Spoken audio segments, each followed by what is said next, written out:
Hello everybody, it's Amy here. I know that it has been a long time since my last video, and the reason for that was fairly intentional. I spent about 3 months traveling Europe, and this was something that I decided to do because of many amazing books that I have read, and it has inspired me to continue developing myself and reading inspirational things because, not to sound too cliche, dreams do come true and it is in your hands to create the life you want. This leads pretty well into the book I want to talk about today, which is The Next Right Thing. And this book is pretty much based around decision making. It's written by Emily P. Freeman, and she is all too aware of decisions and how they can be draining. We have to make decisions all day, every day. And it's something that's almost a universal right. When we're young, it's simple. But as years pass and responsibilities increase, the difficulties of these choices also do. And these types of decisions just increase, and the complexity increases as well. I'm sure you can think back to this type of decision. What is the school, maybe the college, or what subject should you major in? At the time, this feels like the biggest choice, and that there's so much weight on what you decide in the end. Looking back, it probably didn't seem like the biggest decision, because the choices you make now are even more complex, but that just goes to show decisions are a part of our life and they're not going to get any easier. So that's why this author has dedicated her life to helping us make decisions. I definitely think she's somebody for you to check out, and she also has a podcast if you're interested. I also just want to side note and talk about decision fatigue. If you've never heard of decision fatigue, basically, it's the fact that you make decisions a lot during the day, and towards the end of the day, you become tired and you struggle to make decisions or to make good decisions. So just to give you a real world example, let's say you live a corporate job, you go into the office and you have to make many decisions, from what the meeting should be about, who should come to the meeting, what you should eat for lunch, what time lunch should be, etc., etc. By the end of the day, you've made so many decisions that you're more vulnerable to making bad decisions, like eating unhealthy food, or deciding not to go for that walk, or deciding to sit in front of the TV all night. This is the kind of thing that occurs when you don't have a good decision-making process in place. And that's what I'm hoping can be helped by this video, and even more so this book. If you clicked on this video, the odds are that you may be sitting with a decision at the moment that you'd really like to make a call on, or maybe not. Maybe, like me, you kind of struggle a little bit with a big I being indecision. The point of this is that you will inevitably be faced with difficult choices in your life, and there are ways that you can make it easier. So even just beginning with the title of this book, it gives us a little nudge in the right direction. Let's talk about it. I'll remind you that the title is The Next Right Thing. This was expertly chosen, in my opinion, because it gives us a clue of what this book is about, or how to make good decisions before you even read it. It's not necessary to have your whole life mapped out, even though there are huge decisions out there, like what you want to spend your life doing, who you want to spend your life with. But this book brings us back to reality by saying it's not necessary to know what you're doing in 2 years or even 5 right at this moment.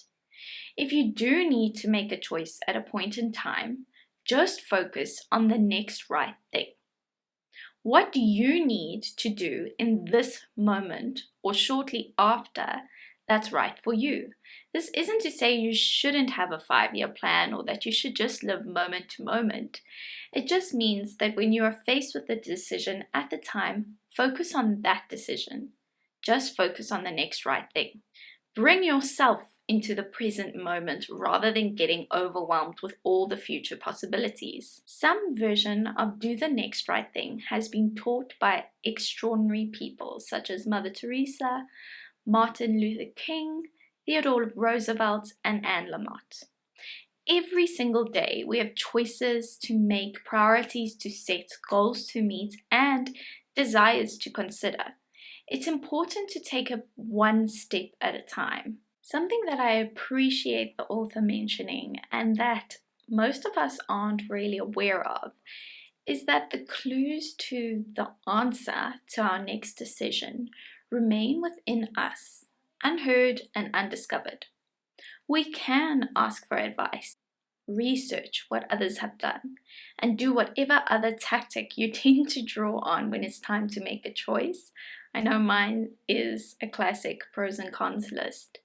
But never forget that the most wise person in this situation is you. Getting advice is great and it can be very, very helpful. But the only person who knows you and what's best for you is you. The only person who understands your desires and passions in a way that's sometimes difficult to put into words is you.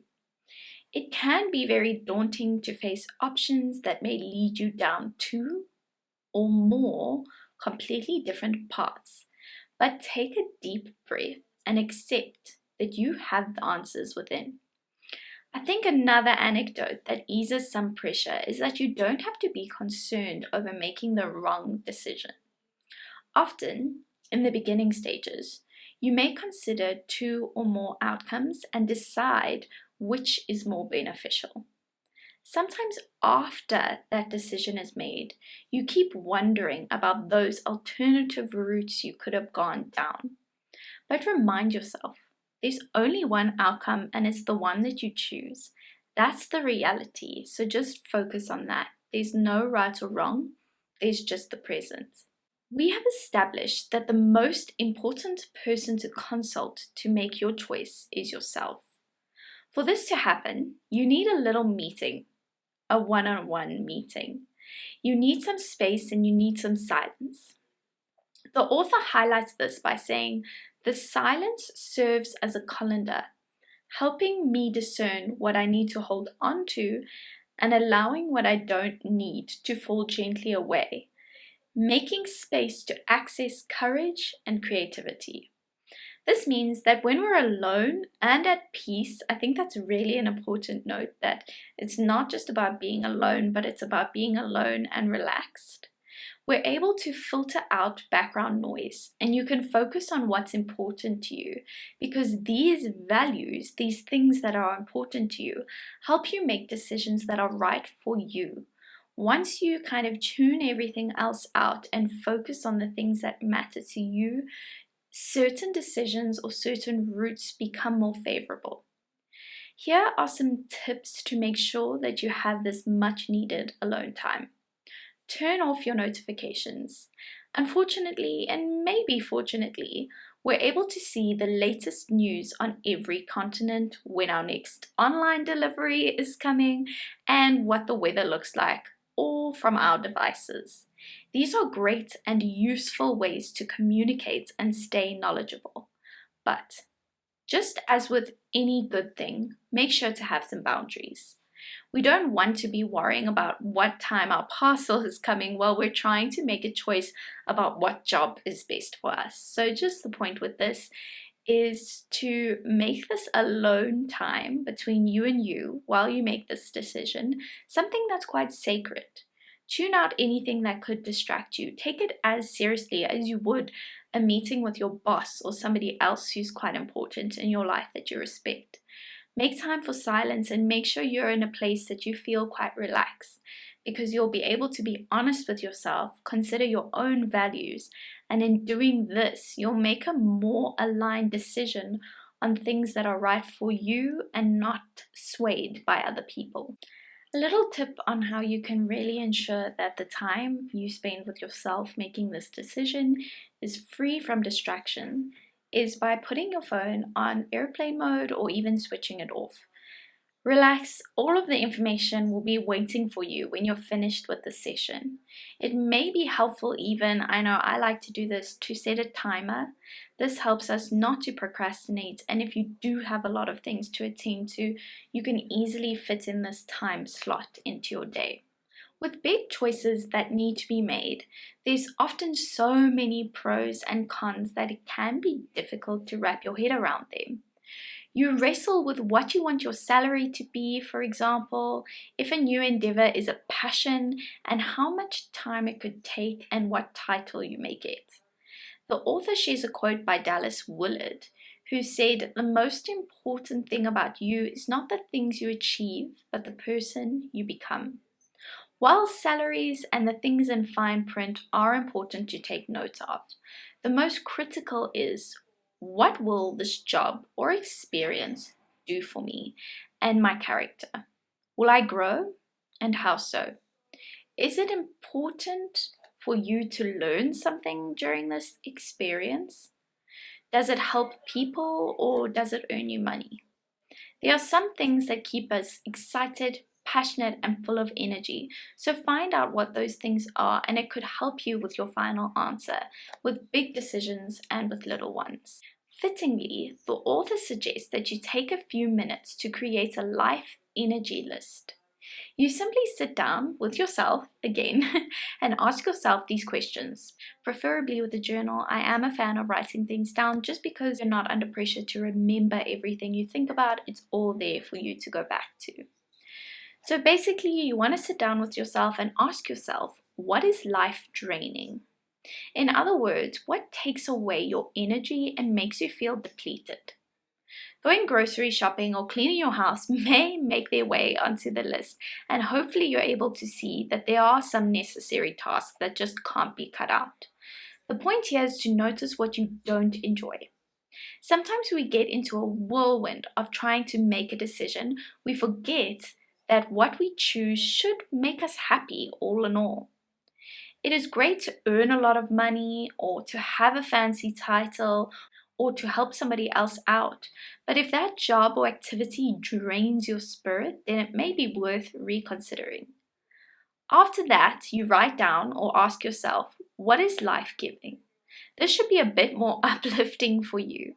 What inspires you? In what kind of environments or setups do you work well in? What sort of projects or people make you excited? And what are you doing when you lose track of time because you feel so into whatever activity it is? This will give you major clues on what you should rather spend your time doing, or who you should rather spend your time with, and even where you should spend your time. It's vital that your decisions allow you to grow and that you're happy. But naturally, exciting opportunities may have an element of anxiety to them. Sometimes you're so excited for something, but when it starts becoming a reality, it feels more and more daunting. The author shares a quote by Sean Groves. There might be a lot of good reasons to act or not to act, but don't let fear be one of them.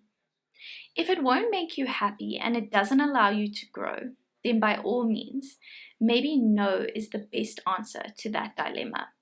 But sometimes amazing opportunities feel scary, and not because they'll lead you to your death, but because it actually means a lot to you.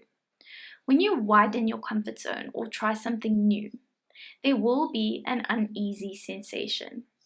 It's our primal brain calling the shots when it doesn't need to anymore. We used to have to be on the lookout for danger all the time because it could have jumped out at any moment, but that's not the case anymore. Sometimes it's okay to take that measured risk. If you feel that the only thing holding you back from saying yes to something is fear, it may definitely be worth it to see that as a sign of greatness and growth ahead. Confidence and ease will come with time. A phrase I often hear, and one I'm guilty of saying myself, is, "But it's a great opportunity." Maybe I don't have the time to take part in this opportunity. Maybe it's not my passion or it's simply logistically challenging. But the one thing that sometimes keeps me dragging on and thinking about this is the fear that I'm missing out on a great opportunity. Firstly, there's probably an endless supply of opportunities out there. Therefore, there isn't a need to have a scarcity mindset. You rather want to have an abundant mindset. If I take a pass on this one opportunity, another one will inevitably show up. Secondly, it being an opportunity is not enough to back up your argument. Try see if there's more to this opportunity by finishing the sentence. For example, I want to say yes to this opportunity, and it would be a great opportunity to dot dot dot. It could be a great opportunity to learn, to help people, or even to gain experience. But if you come up short and you're not able to finish that sentence, it may just be a great opportunity for somebody else. The author highlights that the phrase, "it's a great opportunity," is actually not a full sentence. Sometimes, once we've made a decision, we expect to see some evidence of success immediately. Our society is so geared towards external success that we can fall into the trap of wanting to produce proof that our choice was the right one straight away. One thing is always certain: you will grow. And even if you made a choice that seems more challenging at times and less rewarding than you thought at first, you will grow and you will learn. The author says, in order for the idea, the relationship, the loss, or the dream to burst forth with the light of life, first it has to be buried in the darkness of time. Success is not immediate, and it shouldn't be, or it wouldn't be highly rewarded. She suggests further, when transition comes, can we take small cues from the built-in rhythm of the world? For example, seeds are planted, and do they bear fruits or grow flowers the next day? In fact, sweet cherry trees can take up to 7 years before they bear any fruit. Sometimes there's a dry spell before rain or cloudy days before the sun appears. Nature in this way can teach us a lot about patience, and it does remind me of the cliche but possibly very true saying, all good things do come with time. This book definitely has a religious undertone to it, but I found it to be quite uplifting. But if you have varied spiritual beliefs, it may be a challenge to read, in which case it's just something to consider. Truthfully, I was in the middle of trying to make a big choice when I read this book, and it helped me a lot with that decision. More than that, we are repeatedly called upon for advice from friends or family, and I'm so grateful to have read this book to hopefully help people around me. I'm able to share the author's wise words, which may just spread and spread. I hope you feel a sense of peace after learning some of these ideas too. Thank you so much for your time, and I hope you enjoyed this book. Leave any comments or thoughts down below, and also any suggestions for books you would like a summary on.